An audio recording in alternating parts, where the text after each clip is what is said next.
At the UFC 308 post-fight press conference, UFC president Dana White went on an unhinged, delusional rant regarding Francis Ngannou. And you can tell that Dana White, man, he's suffering. He's suffering after taking that brutal L from Francis Ngannou. We're going to break it all down in this video. We're going to expose Dana White for his hypocrisy. We're going to expose Dana White for his attempted character assassination of Francis Ngannou. And we're going to look at kind of everything that led up to this. Because there's a lot more behind this that I feel like a lot of people don't even know or don't pay attention to. They just see really what Dana White puts out there. And what aggravates me about this is Dana White pushes these narratives in hopes that nobody fact checks it. And a lot of fans typically just run with whatever Dana White says. So we're going to break it all down in this video. Let's jump right into it because we have a lot to discuss.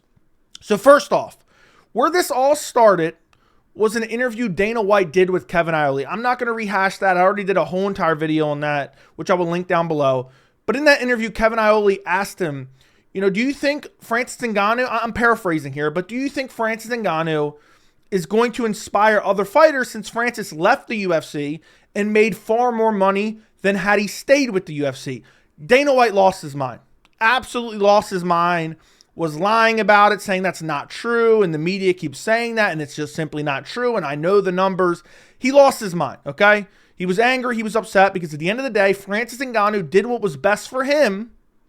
Dana desperately tried to scratch and claw his way into trying to cause Francis Ngannou's downfall. It did not work. He ultimately made allegedly $40 million in 3 fights, 2 boxing matches, 1 in PFL, but we'll get into that. And Dana's so upset that he did that, and he's so upset that other fighters may say, you know what, maybe I need to try this because Francis Ngannou did it. So Dana White has been trying to step on that narrative for years. He sent out Chael Sonnen and other UFC shills and sycophants to push that narrative for many years. You know, if you noticed, you know, what was it, a year and a half ago, a lot of fans were regurgitating Dana White's narratives. Oh, Francis fumbled the bag. Simply not true. But Dana was really upset about that. He went on this whole diatribe about Francis Ngannou. We're not going to look at that right now. We're going to look at Francis Ngannou's response to that. And we're not going to look at the whole thing because, believe me, we have a lot to get into in this video. But this was Francis's response to Dana, you know, saying that, you know, he didn't make the amount of money he could have made in the UFC. Let's listen to what Francis had to say. And if this continue, if you want, I can bring up all the numbers. I have all the numbers. Okay?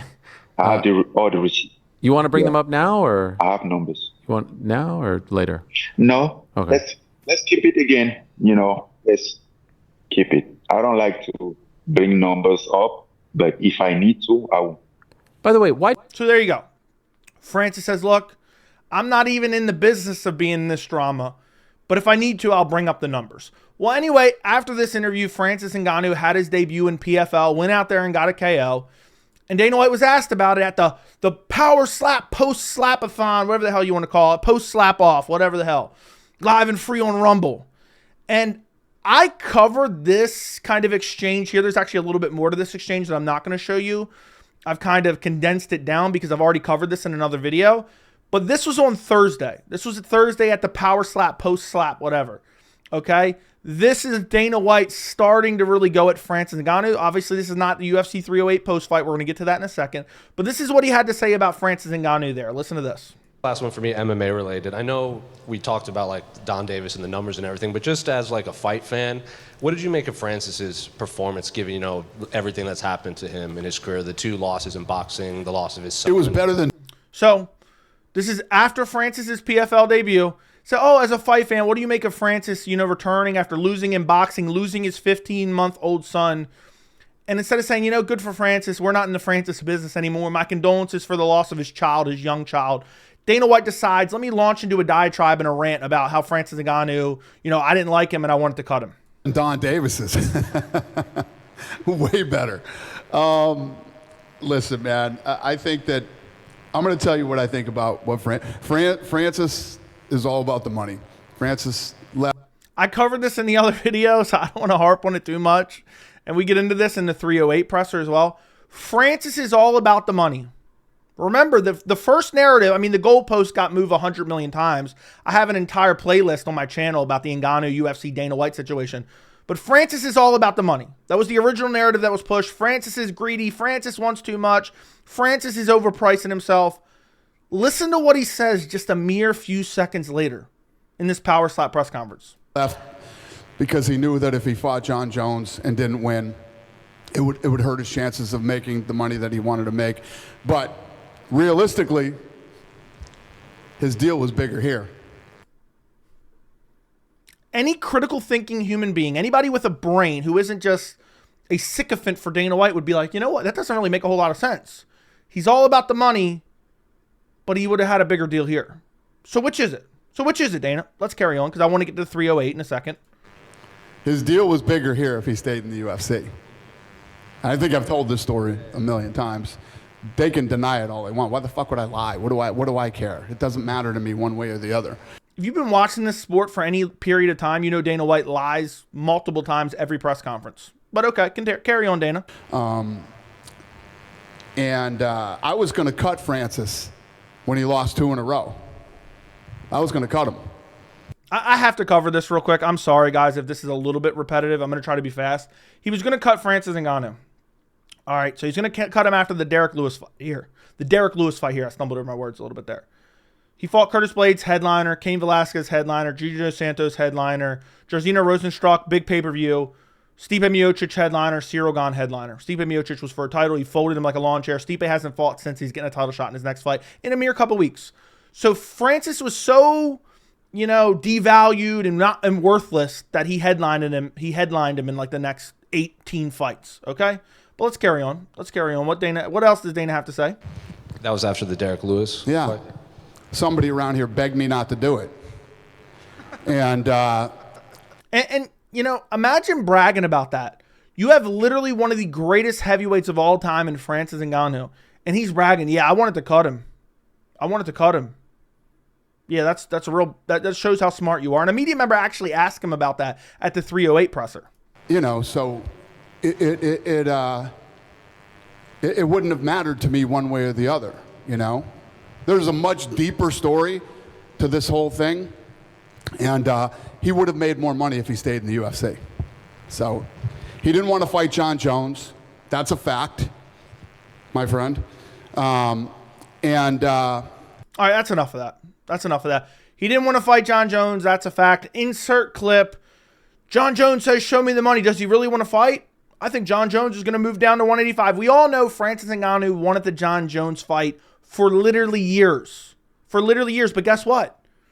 John Jones was negotiating with the UFC at the time. So Dana White was crapping on John Jones and implying that John Jones was asking for too much money and that John Jones was scared of Francis Ngannou. If I sat here and broke all that down and showed you more clips to support that, which we all know is a fact, undeniable fact, then this video would be 3 hours long. Let's jump ahead. This is Francis Ngannou's response to Dana White talking at that Power Slap press conference. I'm going in chronological order here to kind of tell this story where it's easy to understand. This is what Francis Ngannou says. And this interview, or this clip from the interview, because I couldn't find the full interview, Francis Ngannou knocks it out of the park. I've been telling you guys for a while, Francis Ngannou is very intelligent. It's easy to tell that he's very intelligent. He hits the nail on the head time after time in this 2-minute clip. Let's check it out. Dana is trying to make things up to buy a good face in the position that he have lost. Dana have lost this in this situation, and the only thing is that he can't understand it.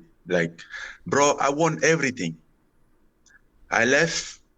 We get apart. It's been almost 2 years. And Francis is 100% correct here. He left and he won everything. The UFC likes to lock these guys into restrictive contracts. And then basically, if you continue to win, now you're undervalued, but you're stuck in that contract. And you can't do nothing about it because the UFC basically holds you hostage. They can ice you. They can hold you on the sidelines, which they did to Francis Ngannou. And Francis said, you know what? Forget the money, because he could have re-signed multiple times before his contract was up. The UFC doesn't like guys like Francis Ngannou fighting out their deals. But what he said was, instead, you know what? No thanks. I'm going to fight out my deal, and I'm going to find out what I'm worth on the free market. And I'm going to find out if I can get some freedom from other MMA organizations, which he was able to. And then he was able to get 2 huge boxing matches with Tyson Fury, arguably one, and Anthony Joshua, in which he got KO'd. But the money he made there, It's alleged, we don't know the definitive numbers, he made upwards of $20 million for the Anthony Joshua boxing match. His last purse in the UFC, a main event at UFC 270, was $600,000. $600,000. And Dana White can't stand that one of his fighters stood up to him, essentially told him to go fuck off, and then went out and did good for himself. Because he wanted, and I broke this down from the very beginning if you've been following the channel, he wanted Francis Ngannou. And the reason the rhetoric was so strong for a year and a half about Francis Ngannou, he wanted to paint Francis Ngannou as a cautionary tale.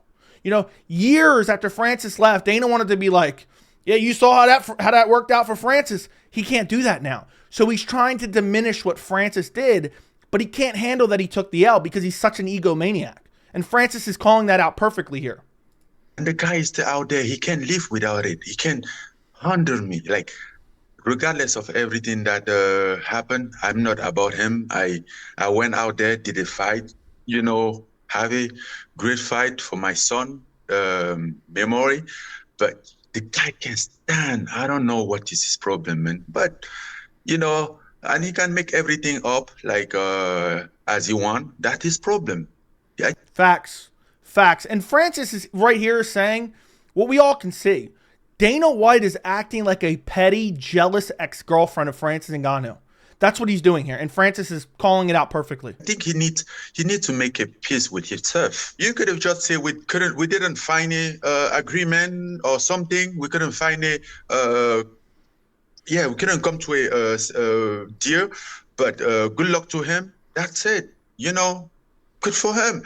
And and we continue our life. What's the problem here?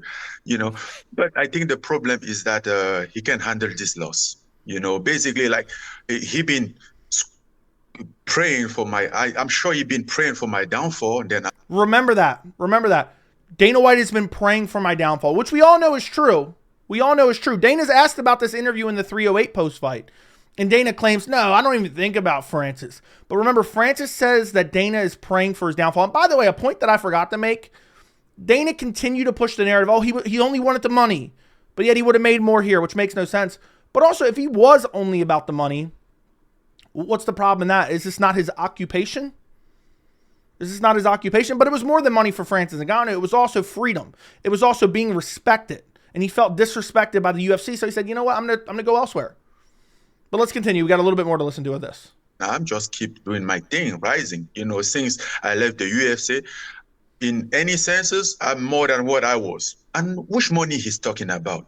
The money that he owes me? Because let me tell you, remember, all this ended with like, they say, oh, we're going to back pay you from the money that we owe you from the Stipe and Senegal fight. All that, they never back pay me. Now I have made more money than I would have ever made in the UFC. I would say maybe twice the money that I could have ever made in my entire UFC career. Listen to that. Francis Ngannou is saying that I probably made double the amount of money I would have made in my entire UFC career. Francis Ngannou, since leaving the UFC, has made more money than any UFC fighter other than Conor McGregor. 3 fights, 2 boxing matches, 1 PFL match.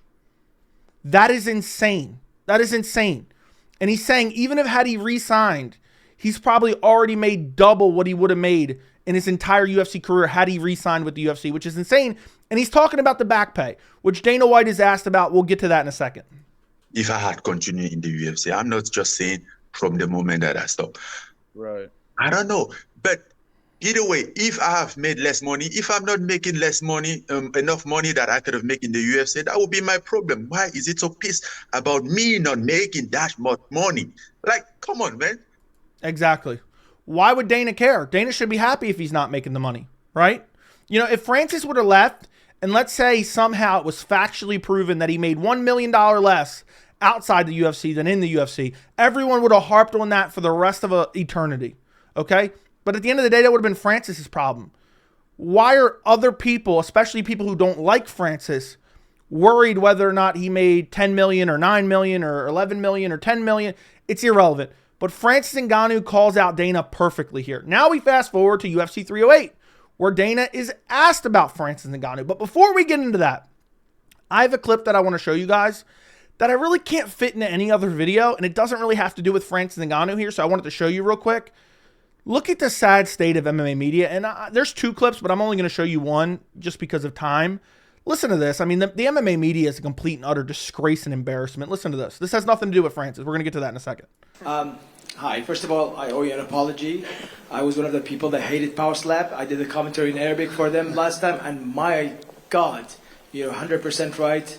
We are all wrong. I respect you so much for it. Seriously, that Power Slap is amazing. It's like it's a different experience live. Especially, it's totally different. This is the state of MMA media. I want to thank you so much for Power Slap, Dana. And you see that little shit-eating grin? And this man never goes anywhere without his Power Slap cup. Anyway, let's get back to the Francis Ngannou stuff, okay? That's what we're all here for. By the way, guys, if you can do me a favor, if you enjoy these types of videos, subscribe to the channel, like the video, turn on notifications, all that good stuff. Dana White is asked about Francis Ngannou's response at the UFC 308 post-fight presser. Let's listen. And another thing you mentioned at Power Slap the other night was stuff about Francis Ngannou, and that stirred up a lot of reaction from the MMA community and from Francis himself. And he had a very interesting quote. Can I read you a little bit? He said, he can't handle this loss, referring to you. I'm sure he's been praying for my downfall. Which money is he talking about? The money that he owes me? They say we're going to give you back pay from the money we owe you from the Stipe and Surreal Gone fights. All that, they never paid me back. Now I've made more money than I would have ever made in the UFC. I would say twice the money in my entire UFC career. Yeah. When have you ever heard a story in all the years we've been in business, even when it was upside down, where we owed somebody money? Never happened. So what I think happened there, because a lot of people are wondering, is Francis saying they still owe him money, they didn't pay him? That's what Dana's acting like. I don't think that's what Francis meant. What Francis meant, and he discussed this a little bit more in the first Ariel interview that I showed you, what he's saying is if Dana's saying he would have made more money in the UFC, he was saying, is Dana talking about the money they owe me in back pay for Cyril Gane and Stipe Miocic, because the UFC was trying to re-sign him to a new contract during those fights, but Ngannou wanted to fight out his deal, so he said no, no, no. But to try to make that right, because obviously he fought for, breadcrumbs, considering, his drawing power and the magnitude of those fights, and they were championship level fights. In the new contract, essentially they were going to back pay him for those 2 fights. So Francis was saying, is he including that money in saying that I would make more money? He's not saying they necessarily owe him money.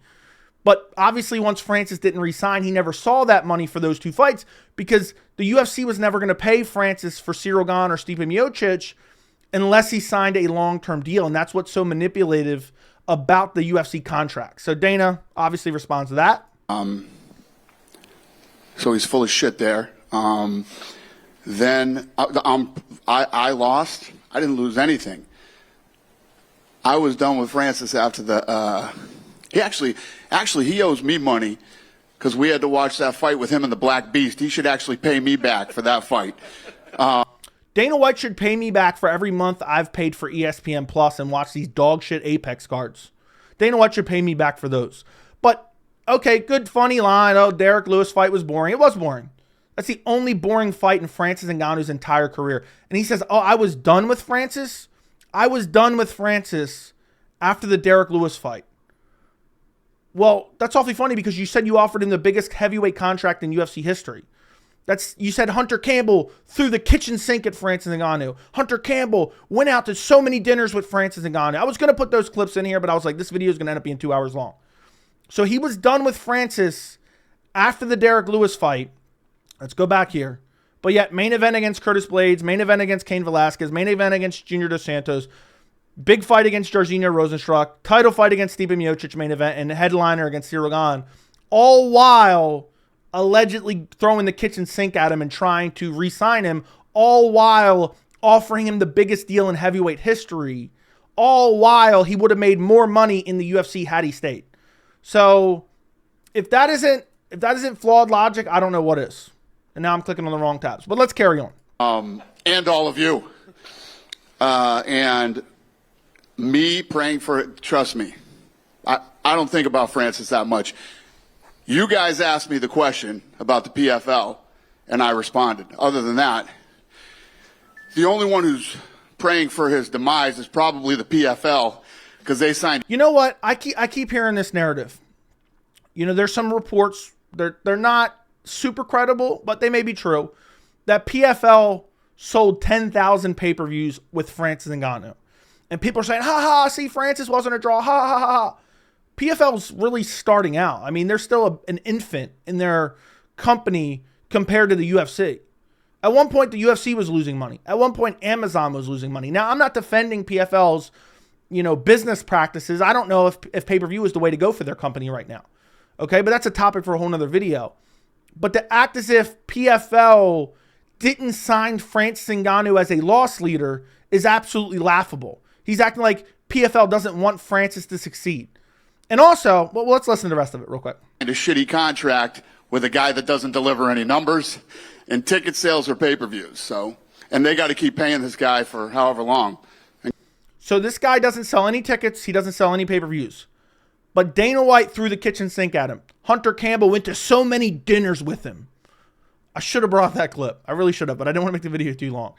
So Dana's saying he wanted to cut a guy that then went on to reel off a bunch of wins against top flight competition, who went on to become the heavyweight champion, flatlining and folding Stipe Miocic like a lawn chair, and is one of the most promotable heavyweights in UFC history, if not the most promotable heavyweight in UFC history. John Jones, Francis Ngannou may have quite literally been the biggest fight in UFC history, but now he's acting like, yeah, he doesn't sell any pay-per-views. He's nobody. Who cares? Because he didn't sell mega numbers in PFL, a company that's in its infancy. Okay? All right. That's not the brag you think it is. That's not the brag. But it gets on to more character assassination for Dana White against Francis Ngannou. And good for him. And not good for them. Yeah, and I know what was the other question? It was. I know you said like he's all about the money, but then you also said like he would have made more money to stay here. So. By the way, that's Mike Bond, I believe. He is actually one of the decent journalists that show up to these press conferences. That's a great question. Of course, Dana's going to avoid it. Well, you said he's all about the money, but he would have made more money here. Can you clarify? Because that makes absolutely no fucking sense, Baldy. Please clarify. But Dana doesn't answer. That's a fact. He can play those games all he wants. He would have made more monany here. And just lastly, let me tell you what. There were two guys here. I wanted to cut them. Someday I'll tell you the story. Francis was like, I was all about Francis in the beginning, and then I found out who Francis was. He keeps alluding to this vague, obscure story that happened in the past that makes Francis a bad guy and made him not like Francis, but he never tells the story.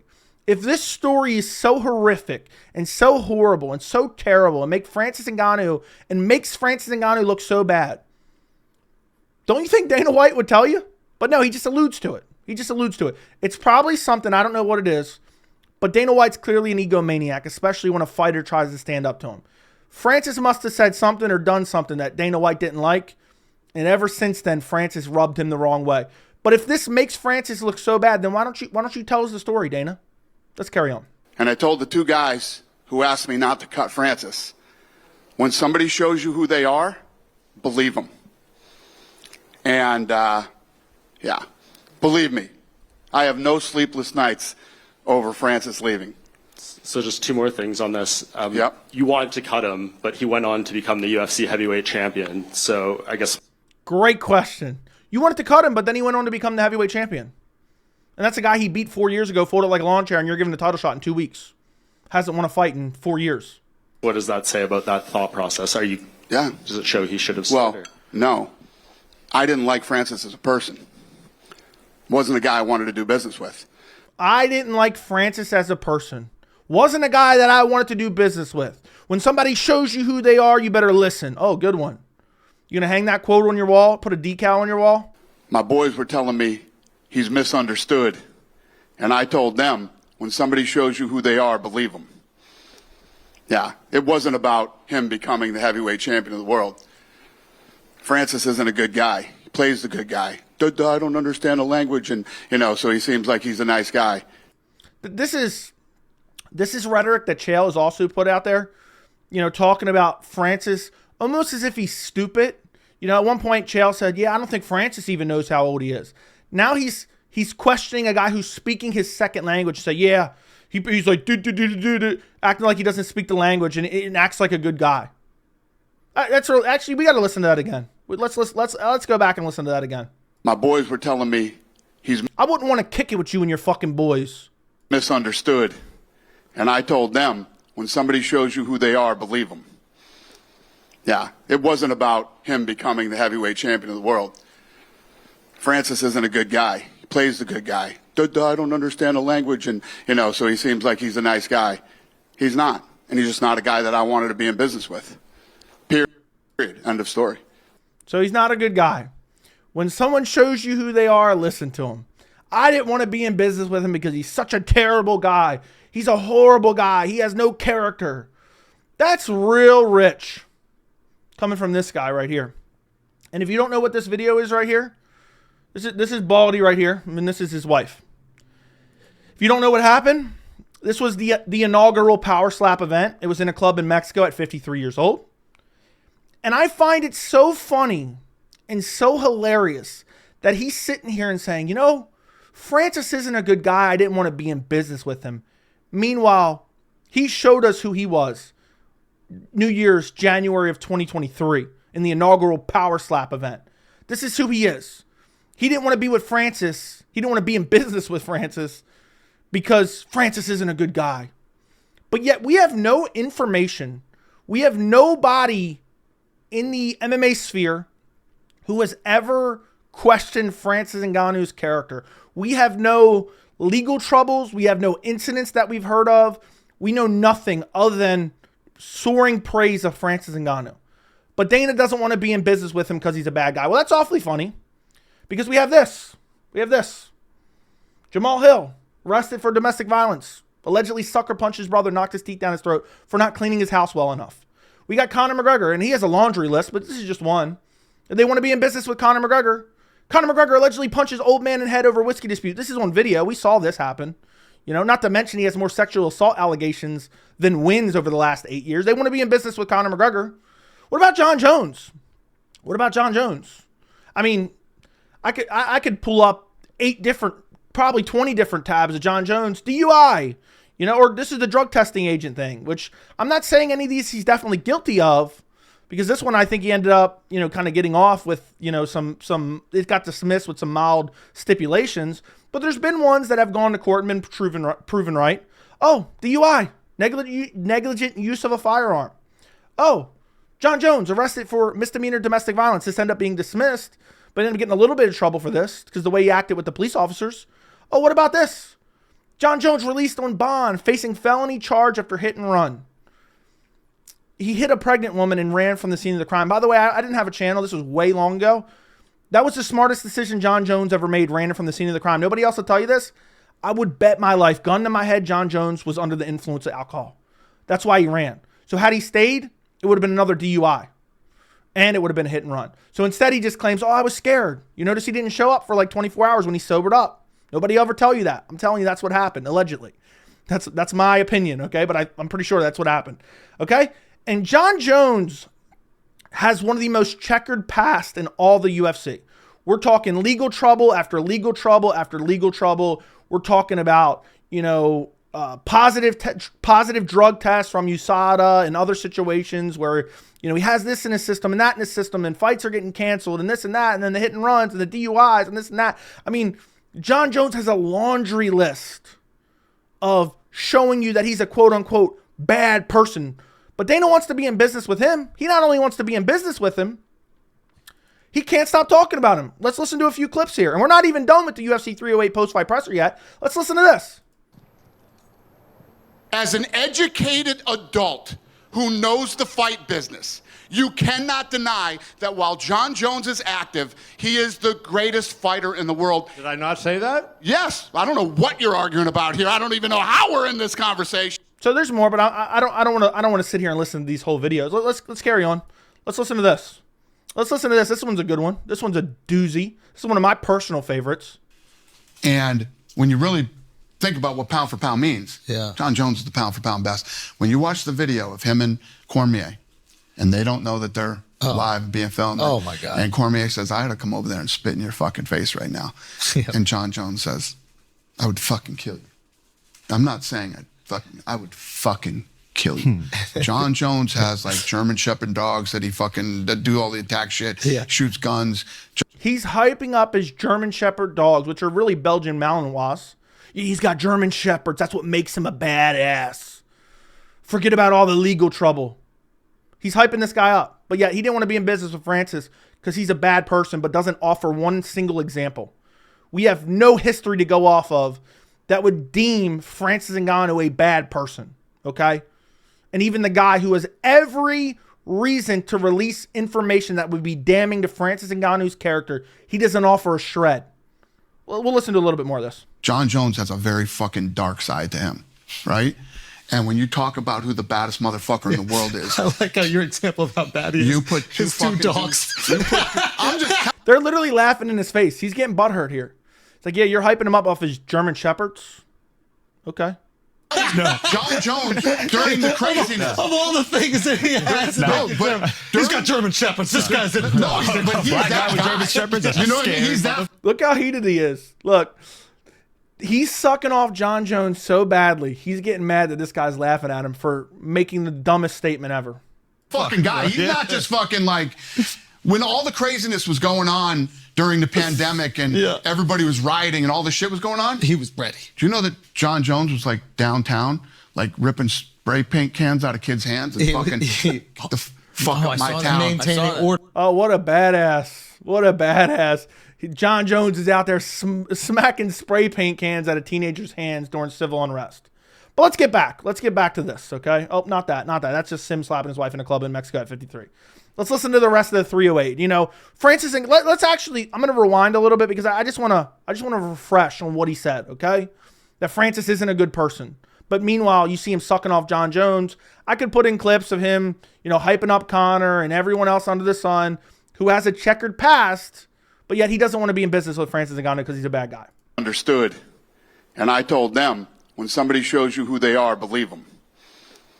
I just got to do this. When someone shows you who they are, believe them.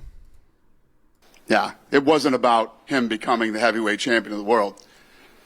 Francis isn't a good guy. He plays the good guy. I don't understand the language, and so he seems like he's a nice guy. He's not, and he's just not a guy that I wanted to be in business with. Period. How does that? I just don't understand. Also, I praised Mike Bond.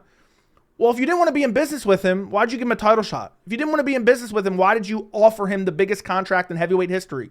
That's a quote from you. If you didn't want to be in business with him, why'd you send Hunter Campbell to throw the kitchen sink at him and take him to so many dinners? End of story. Whether he became the champion or not.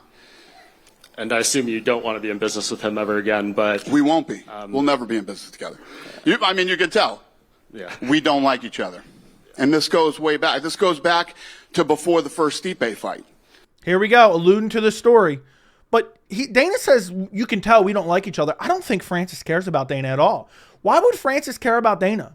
He said it in the Sirius XM interview. Why not just say, oh, we moved on? Even if I made less money, I made less money. That's my problem. Well, imagine Francis. Imagine you quit a job, all right? Let's forget about the UFC, forget about PFL, forget about Francis and boxing and Dana White. Imagine you quit a job making $100K a year. Okay?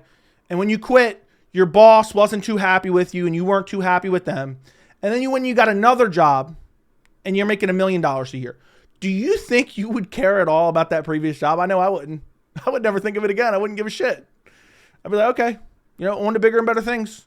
But yeah, Francis is seething at Dana White. No, he just doesn't like that you're publicly trashing him right after, he came back from a brutal KO loss in boxing, lost his 15-month-old son, and you damn didn't offer him any condolences. You just decided to trash him. Imagine what kind of character you have to do that. But let's carry on.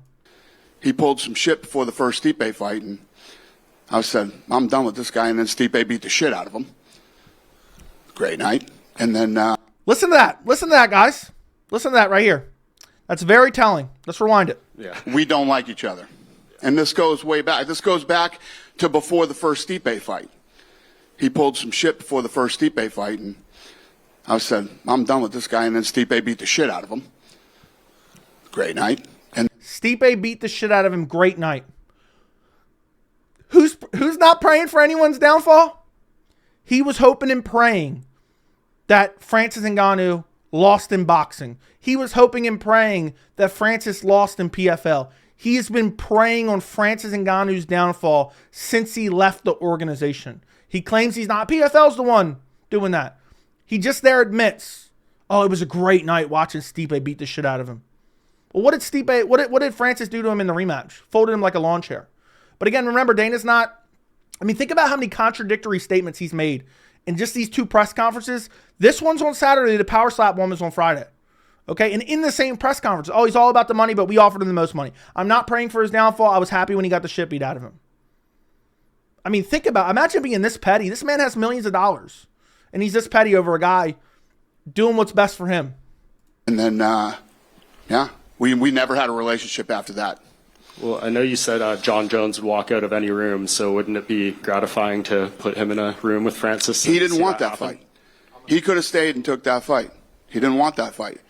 He could have stayed and been locked into a long-term deal making less money, and instead he went and made $40 million for 3 fights.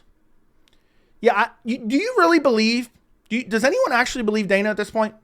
I know there's people that do, but they live in an echo chamber. They just listen to Dana and then regurgitate what he says. It's why people were so adamant. Francis fumbled the bag. I used to make videos saying Francis didn't fumble the bag. If the UFC's offering him all this money, then I'm sure he'll be fine elsewhere. And everyone said, Joey, you're so wrong. You don't know what you're talking about. You have some, bias against Dana. Well, look now. Look now. I mean, I'm pretty sure it's unanimous. Francis did not fumble the bag anymore, okay? But let's carry on. Tom Aspinall deserves that fight. And just one other unrelated. So there you go. There you go. I think that's the end of it. Dana White, I think John Jones is moving down to 185, but now he's saying this. Well, I know you said John Jones would walk out of any room, so wouldn't it be gratifying to put him in a room with Francis? He didn't want that fight. He could have stayed and took that fight. He could have stayed and took that fight and made less money. I know I rewinded it, but I just got to prove my point here. He could have stayed and made less money. But now he left and made more money, so he didn't want that fight. He wanted more money, more freedom, but he didn't want that fight. Francis campaigned for that fight while he was still under contract. He even said he was willing to fight John Jones for what was his current contract of $600K purse. $600K. Keep in mind, Francis Ngannou's last opponent in PFL got paid $1 to $2 million because Francis negotiated that in his contract. He didn't want anyone fighting him for peanuts. But, Dana says Francis Ngannou's scared of Johnny Bones Jones. He was saying the same thing about John Jones when John Jones was negotiating from 2020 to 2023. He was saying John Jones is asking for too much money. He wants Deontay Wilder money. He wants LeBron money. I don't know if he actually said that part, so take that. I'm just being sarcastic there. But now all of a sudden, years later, he has to rewrite the narrative. Yeah, John Jones wanted that fight the whole time, and Francis is scared. By the way, the entire time, Francis has never even said John Jones is scared. Francis has kind of alluded to, I don't think John Jones is scared. He just wants to get paid what he's worth as well. So Dana White being a hypocrite, completely delusional, completely unhinged, and trying to character assassinate Francis Ngannou. And it's just a complete and utter joke. And somebody has to expose it. I'm hoping other people, cover this topic as well. Somebody told me Ariel already covered this topic. But let me know what you guys think down in the comments. Like the video, subscribe to the channel, and thank you so much for watching.